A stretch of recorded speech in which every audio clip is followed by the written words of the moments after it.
Voici les 7 zones où tu devras acheter ou vendre le gold aujourd'hui. Alors, ma première zone d'achat se trouve juste ici entre les 50-31 et les 50-23. Alors dans cette zone, on peut trouver un OB en H2, en H1, en M45, en M30, plus de la FVG en M30 et en M15. On peut voir que cette zone a déjà bien fait réagir le gold avant de se faire casser. Mais bon, je pense que cette zone fera toujours rebondir le gold quand il reviendra ici. La deuxième zone d'achat se trouve un peu plus bas entre les 49,88 et les 49,77. Alors dans cette zone, on peut trouver un OB en M5 plus de la IFVG en M5.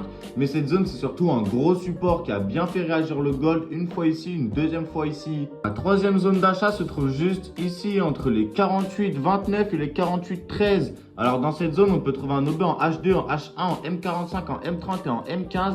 Et on peut voir que le gold a déjà bien rebondi une fois ici, une deuxième fois juste après, juste ici. Dernière zone d'achat se trouve un peu plus bas entre les 47 et les 46,85.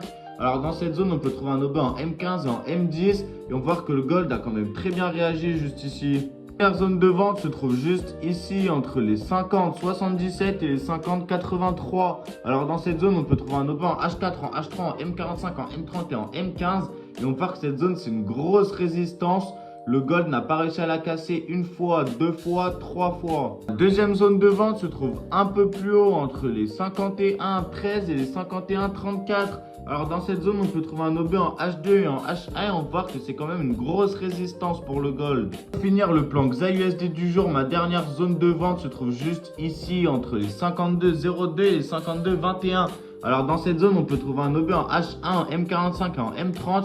On va voir que cette zone n'a encore jamais été mitigate. N'oubliez pas de vous abonner pour plus de conseils trading.